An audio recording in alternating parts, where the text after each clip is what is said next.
Hi friends, welcome back to our YouTube channel. ഇന്ന് നമുക്ക് easy ആയിട്ട് ഒരു ക്യാരറ്റ് തോരൻ റെഡിയാക്കാം. അതിനായിട്ട് ഒരു 3-4 വലിയ ക്യാരറ്റ് ഞാനിവിടെ എടുത്തിട്ടുണ്ട്.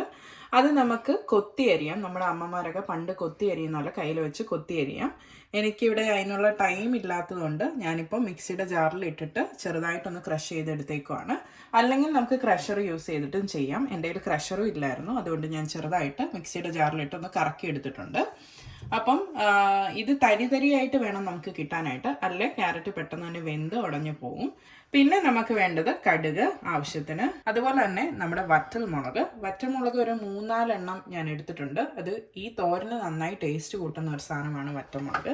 പിന്നെ കറിവേപ്പില ഒരു തണ്ട് അല്ല 2 തണ്ട്, വലിയ തണ്ടാണെങ്കിൽ ഒറ്റ തണ്ട് മതിയാവും. കറിവേപ്പില എടുക്കുക, ആവശ്യത്തിനുള്ള ഉപ്പ് എടുക്കുക. അതുപോലെ തന്നെ നമ്മുടെ സബോള ഒരു മീഡിയം സൈസ് വലിയ സവോളയാണ് ഞാൻ ഇവിടെ എടുത്തു വെച്ചിരിക്കുന്നത്. അതുപോലെ നമ്മുടെ പച്ചമുളക് എരിവിനനുസരിച്ച് നിങ്ങൾക്ക് ചേർക്കാം. അതുപോലെ തന്നെ ഇത്തിരി മഞ്ഞൾപ്പൊടി, ഒരു 1/4 ടീസ്പൂൺ മതിയാവും. ഇത്തിരി മഞ്ഞൾപ്പൊടി എടുത്ത് മാറ്റി വെച്ചിട്ടുണ്ട്. ഇത്രയും ചേരുവകൾ പ്ലസ് നമ്മുടെ മെയിൻ സാധനമായ തോരൻ, എപ്പോഴും നിങ്ങൾക്ക് അറിയാം മെയിൻ സാധനം തേങ്ങയാണ്. അപ്പം ഞാനൊരു അരമുറി തേങ്ങ ഇവിടെ എടുത്ത് വെച്ചിട്ടുണ്ട്. ഇത്രയും സാധനങ്ങളാണ് നമുക്ക് ക്യാരറ്റ് തോരന് വേണ്ടിയിട്ട് വേണ്ടത്. അപ്പോൾ ഫസ്റ്റ് നമുക്ക് ഒരു കടായി വെച്ച് ചൂടാക്കാം. ചൂടാക്കിയതിന് ശേഷം നമുക്ക് അതിലേക്ക് എണ്ണ ഒഴിച്ചു കൊടുക്കാം. എണ്ണ ചൂടാവാൻ വേണ്ടിയിട്ട് നമുക്ക് വെയിറ്റ് ചെയ്യാം. എണ്ണയൊക്കെ നന്നായിട്ട് ചൂടായിട്ടുണ്ട്. ഇനി നമുക്ക് അതിലേക്ക് കടുക് ഇട്ട് കൊടുക്കാം. നമുക്കതിലേക്ക് നമ്മുടെ വറ്റൽമുളക് എടുത്ത് വെച്ചേക്കുന്നത് ഇട്ട് കൊടുക്കാം. എന്നിട്ട് ചെറുതായിട്ടൊന്ന് ഇളക്കി കൊടുക്കാം. തീ മീഡിയം ഫ്ലെയിമിലേക്ക് വെക്കാൻ പ്രത്യേകം ശ്രദ്ധിക്കുക. അത് കഴിഞ്ഞിട്ട് അതിലേക്ക് നമുക്ക് കറിവേപ്പില ഇട്ട് കൊടുക്കാം. ഇനി നമുക്ക് ഇതിലേക്ക് സവോള ഇട്ട് കൊടുക്കാം. ഇനി ഇത് നന്നായിട്ടൊന്ന് ഇളക്കി മിക്സ് ചെയ്ത് കൊടുക്കുക. അതിലേക്ക് നമുക്ക് പച്ചമുളക് ഇട്ട് കൊടുക്കാം. ഇനി ഇത് ചെറുതായിട്ടൊന്ന് വാടി വരണം. അതിനായിട്ട് നമുക്ക് വെയിറ്റ് ചെയ്യാം. അതിലേക്ക് നമുക്കിനി ഇത്തിരി ഉപ്പ് ഇട്ട് കൊടുക്കാം. അപ്പം നമ്മുടെ സവോളയൊക്കെ അത്യാവശ്യത്തിനൊന്ന് വഴണ്ടിട്ടുണ്ട്. അധികം വഴറ്റി എടുക്കണ്ട, അപ്പം ആ തോരനിൽ അത് കടിക്കാൻ കിട്ടത്തില്ല. അപ്പം ചെറുതായിട്ടൊന്ന് വഴറ്റിയാൽ മതിയാവും. ഏകദേശം ഈ പരുവത്തിനായി കഴിയുമ്പോൾ നമുക്കതിലേക്ക് നമ്മുടെ ക്യാരറ്റ് ഇട്ട് കൊടുക്കാം.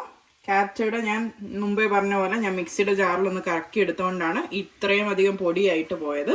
ക്യാരറ്റ് മുഴുവനായിട്ട് ഇതിലേക്ക് ഇട്ട് കൊടുത്തിട്ടുണ്ട്. ഇത് നമുക്കിനി നന്നായിട്ടൊന്ന് മിക്സ് ചെയ്തെടുക്കാം. അപ്പം നമ്മൾ ക്യാരറ്റൊക്കെ ഈ സവോളയുടെ മിക്സിലേക്ക് നന്നായിട്ട് മിക്സ് ചെയ്തെടുത്തിട്ടുണ്ട്.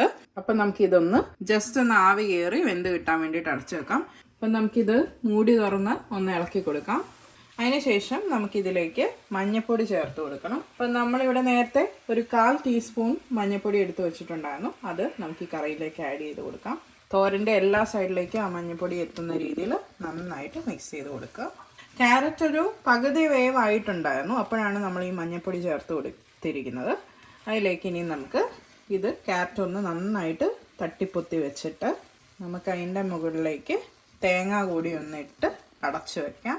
അപ്പോൾ നമ്മൾ ഒരു അരമുറി തേങ്ങയാണ് ഇവിടെ എടുത്തിരിക്കുന്നത്. തോരൻ്റെ മുകളിലേക്ക് ഇട്ടിട്ട് നമുക്കൊന്ന് അടച്ചു വെച്ച് കൊടുക്കാം. ഇത് നമ്മളൊന്ന് ഒരു 2 മിനിറ്റത്തേക്കിന് ഇതൊന്ന് അടച്ചു മൂടി വെക്കുവാണ്. അത് കഴിഞ്ഞിട്ട് നമുക്ക് വീണ്ടും തേങ്ങ ഇതിലേക്ക് മിക്സ് ചെയ്തിട്ട് ഒന്നുകൂടെ ഒന്ന് അടച്ചു വെക്കണം. നമുക്ക് മൂടി ഒന്ന് തുറന്ന് ഇതൊന്ന് ഇളക്കി കൊടുക്കാം. അപ്പോൾ നന്നായിട്ട് ക്യാരറ്റിലേക്ക് മിക്സ് ചെയ്യാം. എനിക്ക് എപ്പോഴും തോരൻ ഉണ്ടാക്കുമ്പം തേങ്ങ കൂടുതലാണ് ഇഷ്ടം. തേങ്ങ നിങ്ങളുടെ അളവിനൊത്ത് ചേർക്കാം, പക്ഷേ ഏറ്റവും നല്ലത് തേങ്ങ കൂടുതൽ ചേർക്കുന്നതാണ്.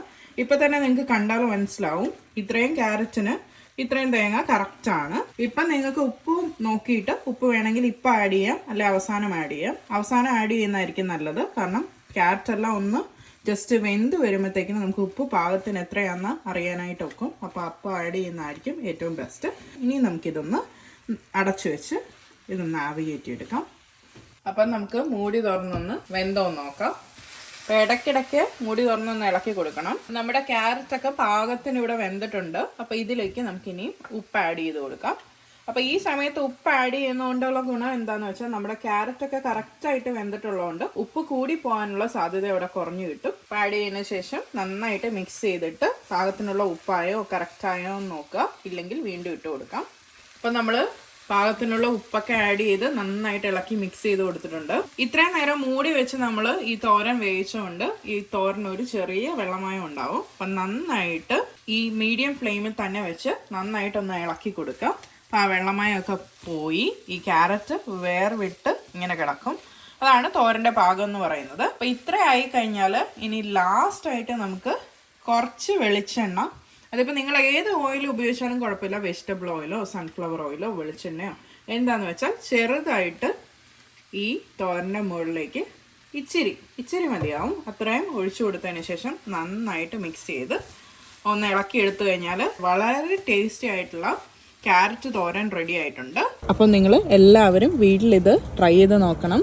നിങ്ങൾക്ക് ഈ വീഡിയോ ഇഷ്ടപ്പെട്ടാൽ ലൈക്ക് ചെയ്യുക, ഷെയർ ചെയ്യുക, സബ്സ്ക്രൈബ് ചെയ്യുക. ഇനി ഇതുപോലുള്ള അടിപൊളി ഈസി റെസിപ്പീസുമായിട്ട് ഞാൻ നിങ്ങൾക്ക് മുന്നിൽ എത്തുന്നതായിരിക്കും. അതുവരെ ഗുഡ് ബൈ.